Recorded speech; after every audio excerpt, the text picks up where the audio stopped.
Hampir 100 tahun yang lampau, Emil Brunner, teolog yang sangat terkenal dari Swiss, berkata, sebagaimana oksigen bagi paru-paru, demikianlah harapan bagi makna kehidupan manusia. Dengan kata lain, sebagaimana orang tidak dapat hidup tanpa oksigen, demikianlah orang tidak dapat hidup tanpa harapan. Masalahnya, di dunia yang berlangsung seakan-akan tanpa harapan ini, di manakah orang dapat menemukan pengharapan? Disinilah pentingnya kehadiran Yesus Kristus, Sang Immanuel di dunia. Melalui kelahirannya 2000 tahun yang lampau dan yang kita rayakan pada hari ini, Allah menghadirkan kasih-Nya. Kasih yang menghapus masa lampau yang kelam dan memberi masa depan yang penuh harapan. Love is here, bringing hope to the world. Kasih hadir di sini, memberi harapan bagi dunia. Bapak Ibu Saudara sekalian, selamat datang di ibadah Gereja Kristen Perjanjian Baru Fajar Pengharapan. Segenap tim penggembalaan, pengurus dan staf Gereja Kristen Perjanjian Baru Fajar Pengharapan mengucapkan selamat Hari Natal. Biarlah kasih Yesus Kristus dan sukacita Natal memenuhi hati kita semua. Pada tanggal 27 Desember, doa pagi akan tetap diadakan seperti biasa. Dan di hari terakhir tahun ini, yaitu tepat tanggal 31 Desember pukul 10 pagi, kita akan kembali bersama-sama mengucap syukur serta meminta pimpinan Tuhan di tahun yang baru melalui doa-doa yang kita panjatkan pada pertemuan doa Oasis khusus akhir tahun. Jangan lewatkan ibadah terakhir di tahun ini. Hari Minggu, tanggal 28 Desember, kita akan mengadakan ibadah Minggu Ultima dengan tema kesetiaan yang tak tergoyahkan. Dan seminggu kemudian, yaitu tanggal 4 Januari di tahun yang baru, kita akan mengikuti ibadah Minggu Perdana 2026 dengan tema Stay Close, Stay Fresh. Kedua ibadah tersebut adalah ibadah gabungan dari seluruh satelit yang diadakan di gedung gereja kita di Pasir Koja dengan waktu seperti yang tertera dan tidak diperlukan tiket. Kita akan memulai tahun yang baru dengan mengikuti ibadah awal tahun pada hari Kamis 1 Januari 2026 dengan tema Experiencing God, Living Fruitfully. Ibadah tersebut akan diselenggarakan baik secara online maupun secara onsite di gedung gereja kita di Pasir Koja dalam 4 kali ibadah. Alokasi waktu ibadah awal tahun dapat Anda lihat seperti yang tertera di layar. Untuk menghadirinya diperlukan tiket. Tiket ibadah awal tahun telah dibagikan pada hari Minggu 21 Desember lalu. Bagi Anda yang masih memerlukan tiket ibadah awal tahun dapat menghubungi ke nomor WhatsApp 0811 588 580 selama persediaan masih ada. Kasih dan pertolongan Tuhan tidak pernah berkurang dan berakhir. Dia berkuasa dan bersedia menolong orang yang berharap kepadanya. Kirimkan beban doa Anda ke nomor WhatsApp 0811 841 765. Para pendoa gereja kita akan mendukung Anda dengan mendoakan setiap beban dan pergumulan Anda tersebut. Informasi dan pengumuman penting lainnya dapat Anda lihat dan ikuti di bagian menjelang akhir ibadah ini. Selamat beribadah. Selamat Hari Natal. Hari ini kita merayakan kelahiran Tuhan Yesus. Begitu besar kasih Allah bagi kita semua. Mari dimanapun saudara berada, mari kita mau puji Dia, nyanyikan.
firman Tuhan.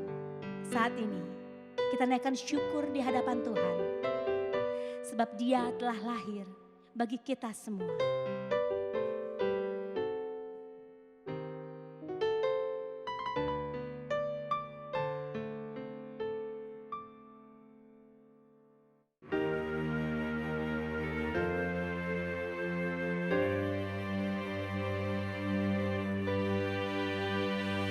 Hai mari berhimpun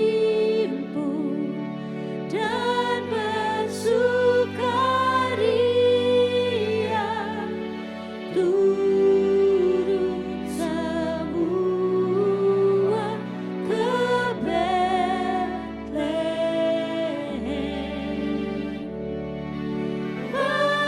Marilah pandang Tuhan balas sorga, sembah dan puji Dia, sembah dan puji Dia, sembah dan puji Dia, Sang Raja.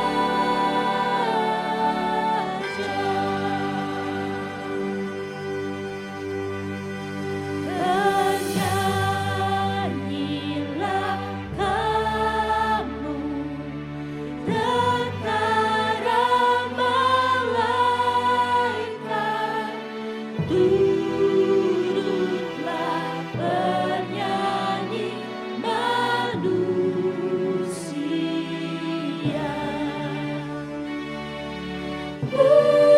Pujilah Tuhan, Juru Selamat dunia. Mari sembah dan puji Dia. Sembah dan puji Dia, sembah dan puji Dia, sembah dan puji Dia, Sang Raja.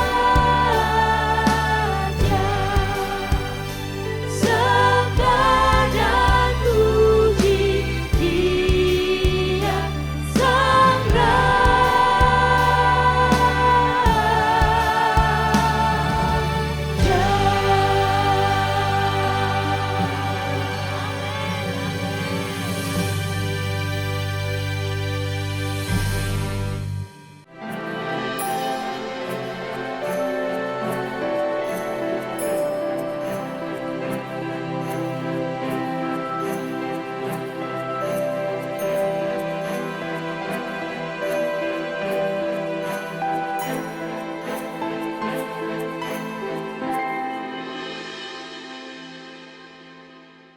Pertama-tama dalam kesempatan ini saya ingin menyampaikan selamat Natal bagi semua saudara. Natal yaitu hari di mana kita mengingat, mensyukuri dan merayakan kelahiran Yesus Kristus Tuhan kita. Kelahirannya yang membawa berita tentang kasih Allah bagi umat manusia. Kasih yang sangat diperlukan oleh semua orang. Karena sesungguhnya manusia tidak hanya memerlukan sandang, pangan, dan papan. Namun manusia juga sangat memerlukan kasih. Walaupun seseorang tidak kekurangan sandang, pangan, dan papan, artinya kebutuhan jasmaniahnya tercukupi, tetapi selama ia belum merasa dicintai atau dikasihi, maka orang itu akan merasa bahwa ada sesuatu yang kurang dalam dirinya. Hal ini dibuktikan oleh penelitian yang dilakukan oleh Rene Spitz, seorang psikiater atau dokter ahli ilmu jiwa yang berasal dari Austria dan yang kemudian menjadi profesor di University of Denver, Amerika Serikat. Penelitian tersebut ia lakukan sekitar 70 tahun yang lalu di beberapa panti asuhan dan rumah sakit bagi anak-anak yang terlantar di Amerika Selatan. Di dalam penelitian yang direkam dalam film hitam putih tersebut, terlihat perbedaan perilaku dari bayi-bayi yang berada dalam asuhan ibu kandung mereka dan perilaku mereka sesudah terpisah 1-3 bulan dari ibu mereka tersebut. Ketika para bayi itu masih diasuh oleh ibu kandung mereka, Terlihat para bayi tersebut dapat tertawa dengan lebar dan mata mereka nampak berbinar-binar. Namun sesudah mereka diserahkan ke panti asuhan atau rumah sakit bagi anak-anak yang terlantar, maka tidak lama kemudian mata mereka terlihat kosong, seperti berharap untuk bertemu kembali dengan ibu kandung mereka. Mereka tidak lagi tertawa seperti sebelumnya, namun menangis dengan sedih walaupun para pengasuh merawat mereka dengan baik. Berat tubuh mereka merosot walaupun mereka mendapatkan makanan yang cukup, sehingga pertumbuhan jasmani mereka sangat terhambat. Namun bila anak-anak itu dikembalikan kepada ibu mereka dan dirawat lagi oleh ibu kandung mereka, maka dalam waktu yang singkat kondisi mereka membaik. Dari situ Rene Spitz menyimpulkan betapa pentingnya peranan kasih dari ibu terhadap pertumbuhan jasmani dan jiwani dari anak-anak mereka. Sehingga benarlah bahwa salah satu kebutuhan manusia adalah merasa dikasih. Di tengah dunia di mana banyak orang merasa tidak diinginkan, tidak dipedulikan, dan tidak dicintai ini, saya ingin menyampaikan berita baik, yaitu bahwa di dalam Yesus Kristus kita menemukan kasih yang sejati. Kasih yang hadir dan menyertai kita. Love is here, bringing hope to the world. Kasih hadir di sini, memberi harapan bagi dunia. Pesan tentang kehadiran dari kasih Allah di dalam Yesus Kristus itulah yang disampaikan oleh malaikat Tuhan kepada Yusuf melalui mimpi. Yusuf yang adalah tunangan dari Maria yang saat itu sedang mengandung bayi Yesus. Pesan yang disampaikan oleh malaikat itu dicatat di dalam Matius pasal 1 ayat 21 sampai 23. Mari kita baca ayat-ayat tersebut. Di situ dicatat malaikat Tuhan berkata kepada Yusuf sebagai berikut. Ia, maksudnya yaitu Maria, akan melahirkan anak laki-laki dan engkau, yaitu Yusuf, akan menamakan dia Yesus. Karena dialah yang akan menyelamatkan umatnya dari dosa-dosa mereka. Ayat 22. Semua itu terjadi supaya digenapi yang difirmankan Tuhan melalui nabi. Sesungguhnya anak darah itu akan mengandung dan melahirkan seorang anak laki-laki. Dan mereka akan menamakan dia Immanuel, yang berarti Allah beserta kita. Di ayat 22 dan 23, malaikat yang menampakkan diri kepada Yusuf itu berkata bahwa kelahiran Yesus merupakan penggenapan dari nubuatan Nabi, yaitu Nabi Yesaya tentang Sang Immanuel. Kemudian penyalin Alkitab memberi penjelasan bahwa kata Immanuel artinya adalah Allah beserta kita. Dengan kata lain, malaikat itu berkata bahwa melalui Yesus Allah hadir dan menyertai umatnya. Penyertaan yang Allah lakukan karena kasih-Nya. Mengapa demikian? Karena seperti yang Allah jelaskan melalui malaikatnya di ayat-ayat yang telah kita baca tadi. Melalui Yesus Kristus, Allah menghadirkan kasih-Nya yang pertama, yaitu untuk menghapus masa lampau kita yang kelam. Saya ulangi, melalui Yesus Kristus, Allah menghadirkan kasih-Nya untuk menghapus masa lampau kita yang kelam. Berbicara tentang masa lampau, sesungguhnya tidak ada seorang pun manusia yang tidak memiliki masa lampau yang gelap. Perbuatan-perbuatan kita yang jahat dan pelanggaran-pelanggaran yang kita lakukan terhadap kehendak atau firman Tuhan adalah bagaikan kegelapan yang menyelimuti hidup kita. Kegelapan yang mengakibatkan kita terperangkap dalam rasa tertuduh yang tak dapat kita hapuskan. Kita coba menutupinya, kita coba melupakannya. Namun masa lalu itu terus mengejar kita. Dengan kata lain, semua manusia terperangkap dalam kegelapan dan di dalam keadaan tidak berdaya untuk membebaskan dirinya. Berita baik, apa yang tidak dapat kita atasi sendiri telah Allah bereskan di dalam kasih-Nya melalui Yesus Kristus. Itulah yang disampaikan malaikat tadi kepada Yusuf di ayat 21 dengan berkata sebagai berikut. Engkau akan menamakan dia Yesus Karena dialah yang akan menyelamatkan umatnya dari dosa-dosa mereka. Yesus menyelamatkan kita dari dosa-dosa kita. Karena kita tidak mampu menyelamatkan diri kita sendiri. Tanpa pertolongannya, kita tidak akan mampu membebaskan diri kita dari arus dosa yang menyeret kita ke dalam kebinasaan. Pertolongan yang semata-mata ia lakukan karena kasih-Nya. Pertolongan seperti itulah yang pernah saya alami ketika suatu hari, yaitu saat saya masih duduk di kelas 3 sekolah dasar, saya terjatuh dan hanyut di sungai yang sedang banjir. Sebagaimana biasanya, siang itu saya pulang dari sekolah dengan berjalan kaki melewati jembatan darurat yang terbuat dari bambu yang beberapa kali pernah saya ceritakan dalam khotbah saya.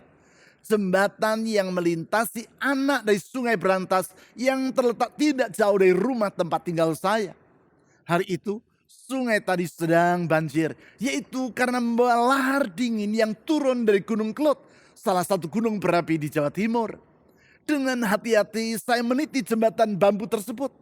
Jembatan yang sepanjang kira-kira 30 meter dengan lebar sekitar 1 meter saja dan tanpa pagar pengaman di kanan kirinya. Ketika sampai di pertengahan jembatan, entah mengapa saya terpleset sehingga terjatuh ke dalam sungai yang sedang banjir tersebut. Seketika itu juga saya terhanyut dan tidak sadarkan diri. Ketika saya tersadar, saya dapati bahwa diri saya sudah berada di pinggir sungai dan berada di dalam gendongan seorang laki-laki. Orang itu bernama Pak Yatim. Ia adalah seorang yang bekerja sebagai penjaga jembatan bambu tadi. Nampaknya melihat seorang bocah terjatuh ke dalam sungai tanpa berpikir panjang, ia langsung terjun, berenang, mengejar saya yang sedang terhanyut, menangkap tubuh saya dan membawa saya ke pinggir sungai. Semua itu berlangsung dengan sangat cepat. Kalau saat itu tidak ada yang menolong saya, bukannya tak mungkin kepala saya terbentur kepada bebatuan yang berukuran sangat besar, yaitu yang berdiameter lebih dari 1 meter dan yang banyak terdapat di badan sungai tersebut. Benturan yang tentunya dapat berakibat sangat fatal. Sekian puluh tahun telah berlalu, saya tidak pernah melupakan peristiwa tersebut dan saya selalu teringat kepada kebaikan hati Pak Yatim yang hari itu telah menolong saya tanpa pamrih. Ia telah mempertaruhkan nyawanya guna menolong saya karena belas kasihannya kepada seorang bocah yang hanyut dan yang tidak mampu menolong dirinya sendiri. Sesungguhnya hal yang sama yang Allah lakukan bagi kita melalui Yesus Kristus. Melalui Yesus, ia menghadirkan kasih guna menyelamatkan kita dari dosa yang menyeret kita ke dalam kebinasaan. Dalam kasih-Nya, ia menyelamatkan kita dari masa lampau yang kelam, yaitu yang tidak dapat kita bereskan sendiri. Selanjutnya, yang kedua, melalui Yesus Kristus, Allah menghadirkan kasih-Nya untuk memberi masa depan yang penuh harapan bagi kita. Saya ulangi, bukan saja Allah menghapus masa lampau kita yang kelam, melalui Kristus ia juga menghadirkan kasih-Nya untuk memberikan masa depan yang penuh harapan bagi kita. Hal tersebut ia utarakan kepada Yusuf melalui malaikat di ayat 22 dan 23 sebagai berikut. Matius pasal 1 ayat 22 dan 23. Semuanya itu terjadi supaya digenapi yang difirmankan Tuhan melalui nabi. Sesungguhnya anak darah itu akan mengandung dan melahirkan seorang anak laki-laki dan mereka akan menamakan dia Immanuel. Seperti yang telah saya utarakan tadi, nabi yang disebut di ayat 22 ini adalah Nabi Yesaya. Sebagaimana yang dicatat dalam Yesaya pasal 7, melalui Nabi Yesaya, Allah menyampaikan nubuatan dan janji kepada bangsa Yehuda. Saat itu, yaitu 700 tahun sebelum malaikat Tuhan menampakkan diri kepada Yusuf, bangsa Yehuda sedang menghadapi masa yang kritis. Mereka berada dalam keadaan terancam oleh serangan 2 kerajaan yang lain. Kerajaan tersebut adalah yang pertama, yaitu Israel yang berada di wilayah utara. Dan yang kedua, yaitu Aram. Kedua kerajaan ini bersepakat untuk menyerang kerajaan Yehuda. Dalam situasi yang genting tersebut, Allah mengutus Nabi Yesaya dan berkata kepada Raja Yehuda agar ia tidak usah merasa khawatir. Alasannya, karena Allah dalam kasih-Nya menyertai umatnya dan menjamin masa depan mereka. Sebagai tanda dari janjinya itu, dalam Yesaya pasal 7 ayat 14, Tuhan berfirman bahwa seorang pemudi atau anak dara akan melahirkan anak yang diberi nama Immanuel, yang artinya Allah menyertai umatnya. 700 tahun kemudian, malaikat Tuhan menampakkan diri kepada Yusuf dan berkata bahwa nubuatan tersebut digenapi di dalam Yesus Kristus. Dengan kata lain, Yesus adalah Sang Immanuel, yang artinya Allah beserta kita. Sebagaimana Allah mengasihi bangsa Yehuda dengan menyertai mereka, demikianlah melalui Yesus Kristus Allah menyertai dan mengasihi kita. Sebagaimana Allah menjamin masa depan bangsa Yehuda, demikianlah melalui Yesus Kristus Allah menghadirkan kasih-Nya untuk memberi masa depan yang penuh harapan bagi kita. Harapan ini sangatlah penting bagi hidup manusia. Sehingga Emil Brunner, teolog yang sangat terkenal dari Swiss, berkata, "What oxygen is to lungs, such is hope to the meaning of human life." Sebagaimana oksigen bagi paru-paru, demikianlah harapan bagi makna kehidupan manusia. Dengan kata lain, sebagaimana orang tidak dapat hidup tanpa oksigen, demikianlah orang tidak dapat hidup tanpa harapan. Seperti yang pernah saya ceritakan dalam khotbah saya yang lalu, hal itulah yang dilihat oleh Viktor Frankl, seorang dokter ahli syaraf atau neurolog, dan yang juga adalah seorang psikiater keturunan Yahudi dari Austria yang dijebloskan ke dalam kamp konsentrasi tentara Nazi Jerman pada Perang Dunia Kedua. Di situ ia kehilangan istrinya, kedua orang tuanya, dan bayi yang sedang dikandung oleh istrinya. Suatu pengalaman yang sangat luar biasa kelamnya. Suatu pagi di kamp konsentrasi tersebut, ia melihat seorang tahanan yang berada dalam keadaan putus asa. Sedemikian berputus asanya orang itu, sehingga ketika semua tahanan harus keluar dari dalam sel untuk mengikuti apel pagi di halaman, ia tidak bersedia meninggalkan tempat tidurnya. Teman-temannya berupaya untuk membujuknya, namun ia tetap bergeming. Ketika pengawal kamp konsentrasi datang dan mengancam agar ia segera bangun dari tempat tidurnya dan mengikuti apel, orang ini bersikap tidak peduli. Walaupun diancam dengan cara yang bagaimanapun, ia tetap meringkuk di tempat tidur dan tidak mau bangkit dari situ. Di saat itu, seperti yang di kemudian hari ia tulis dalam bukunya yang berjudul Man's Search for Meaning, Viktor Frankl mengambil kesimpulan bahwa semua hal dapat diambil dari dalam diri manusia. Namun satu hal yang tidak boleh ia biarkan hilang dari dalam hidupnya, yaitu harapan. Dengan berpegang pada harapan tersebut, Viktor Frankl dapat melewati penderitaan yang sangat luar biasa di dalam kamp konsentrasi Nazi Jerman, dan di kemudian hari menjadi seorang psikiater yang sangat terkemuka di dunia. Persoalannya, di dunia yang seakan-akan tanpa harapan ini, di manakah orang dapat memperoleh harapan tersebut? Berita baik, melalui Yesus Kristus, Allah menghadirkan kasih-Nya yang memberi pengharapan. Harapan yang tidak akan mengecewakan. Karena Allah melalui Yesus Kristus menghadirkan kasih-Nya yang menjamin masa depan kita. Sebagaimana yang telah saya utarakan di awal dari uraian firman Tuhan ini, kelahiran Yesus membawa berita tentang kasih Allah bagi umat manusia. Kasih yang sangat diperlukan oleh semua orang. Kasih yang hadir di dalam kehidupan kita.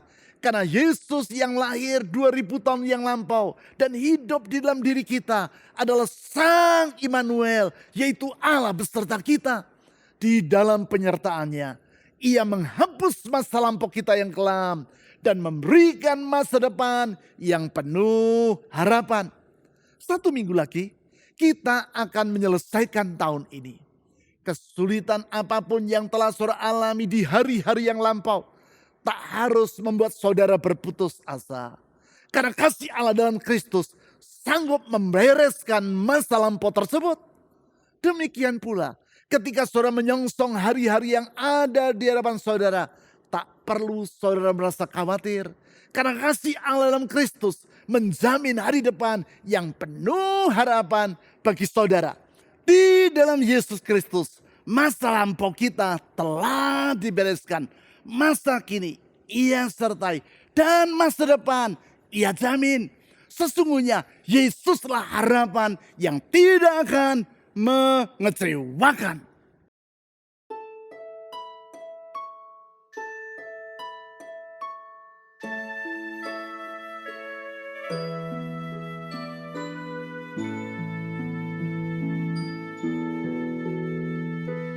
Malam kudus,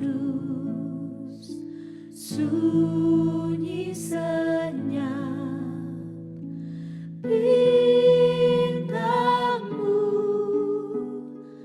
gemerlap, juru selamat manusia. Ada datang di dunia, Kristus anak Daud, Kristus anak Daud. Anak kecil, anak kudus, Tuhanku penebus, tentara surga bernyanyi merdu. Bawa kabar kedatanganmu, Kristus anak Daud, Kristus anak Daud. Malam kudus, sunyi senyap, bintangmu gemerlap, juru selamat manusia. Ada datang di dunia, Kristus anak Daud, Kristus anak Daud.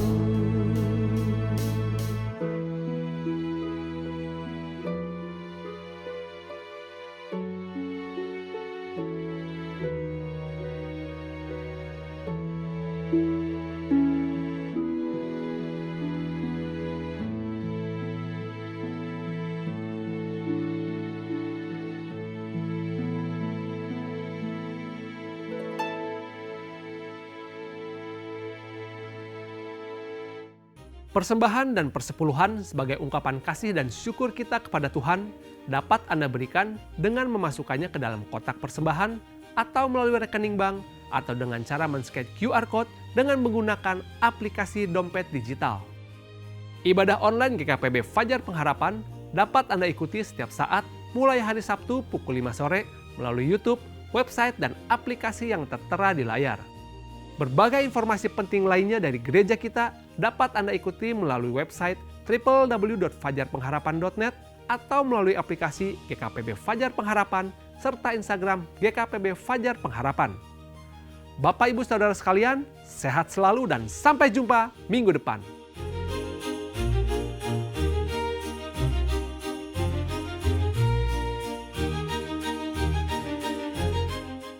Saudara, mari kita mengakhiri ibadah kita hari ini dengan penuh sukacita.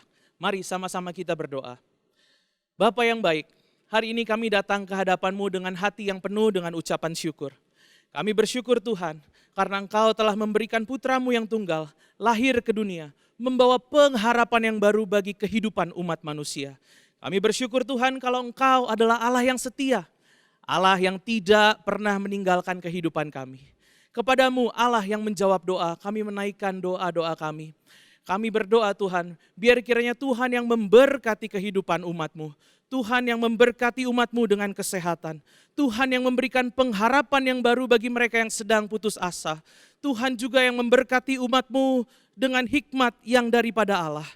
Tuhan, hanya kepadamu-lah kami menaruhkan pengharapan kami. Karena kami tahu, di dalam Engkau, pengharapan kami tidak akan pernah dikecewakan. Hari ini Tuhan, kami mengarahkan hati kami kepadamu dan kami berdoa. Kiranya damai sejahtera daripada Allah Bapa, cinta kasih daripada Tuhan Yesus Kristus, penyertaan Roh Kudus senantiasa ada bagi kehidupan setiap daripada kami. Mulai dari sekarang sampai Tuhan datang kembali. Hanya di dalam nama Tuhan Yesus Kristus, Allah kami yang hidup, kami berdoa. Amin.